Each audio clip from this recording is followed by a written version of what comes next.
Mga ka-sports, matinding pisikalan ang kinaharap ng ating kababayan na si Kai Sotto sa Japan. Halos bugbugin na siya sa loob ng paint laban sa malalakas na import ng Toyama Grausas. Pero sa kabila ng maruruming banggaan at physical na depensa, nagpakita pa rin ng dominant performance ang Pinoy Bigman. At hindi lang yan mga ka-sports sa kabilang balita naman, nagsalita na si Jordan Clarkson tungkol sa posibilidad na muling maglaro para sa Gilas Pilipinas sa mga darating na international tournaments. Ano nga ba nangyari kay Kai sa Japan? At totoo bang may unfinished business pa si Clarkson sa Gilas? Kung trip mo po ang ganitong content, paiwan ng follow at pa-subscribe na din. Tara po, simulan na natin.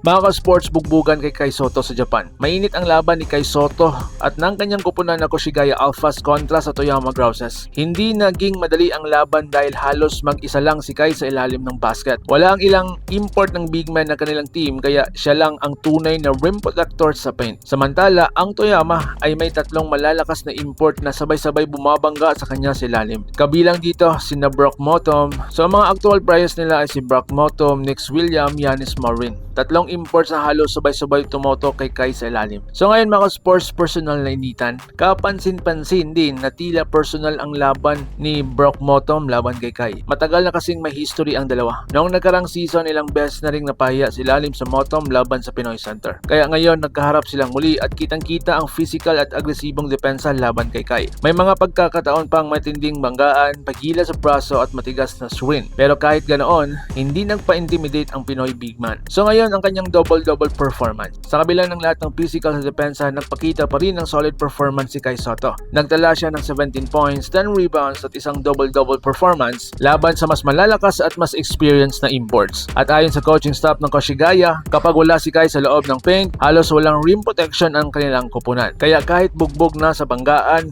maikli lang ang pahinga niya sa bench. So ngayon mga sports, ang susunod na hamon. Pagkatapos ng matinding laban na to, may kaunting pahinga ang Koshigaya Alphas. Dahil sa susunod nilang laban ay haharapin nila ang Nagoya Diamond Dolphins sa kanilang back-to-back games ngayong weekend. Magandang balita na may ilang araw na pahinga si Kai dahil kitang-kita sa laro na talagang bugbog siya sa pisikalan. So ngayon mga sports, update kay Ange Kwame. Samantalang magandang balita pa rin kay Ange Kwame dahil malapit niya makompleto ang 10 taon niyang paninirahan sa Pilipinas. Kapag nangyari ito, may posibilidad na siyang umapila sa FIBA para makonsidera bilang local player ng Gilas. Kung sakaling mangyari ito, malaking tulong ito sa national team dahil hindi na siya bibilang bilang naturalized player. Pero ayon silang insiders, nasa FIBA pa rin ang final decision kung papayagan ba siya o hindi. So ngayon dito tayo kay Jordan Clarkson, nagsalita na. Sa kabilang banda, nagsalita na rin ang NBA star na si Jordan Clarkson tungkol sa posibilidad na muling maglaro para sa Gilas Pilipinas. Sa isang interview, sinabi ni Clarkson, "I am looking forward to it. Hopefully, I get a chance to compete."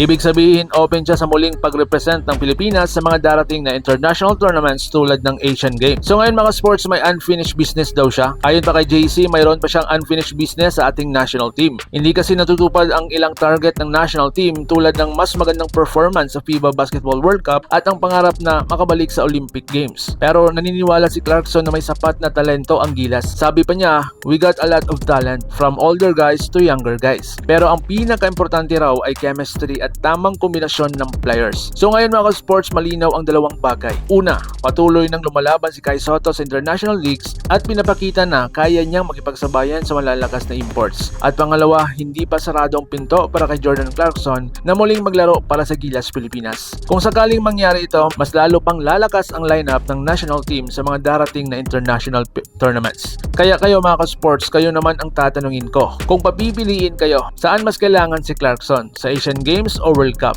Comment your thoughts below. Like, share, and subscribe at pahit ng notification bell para updated tayo pareho sa mundo ng basketball world. Laban Pilipinas puso, so paano? Ingat po kayo.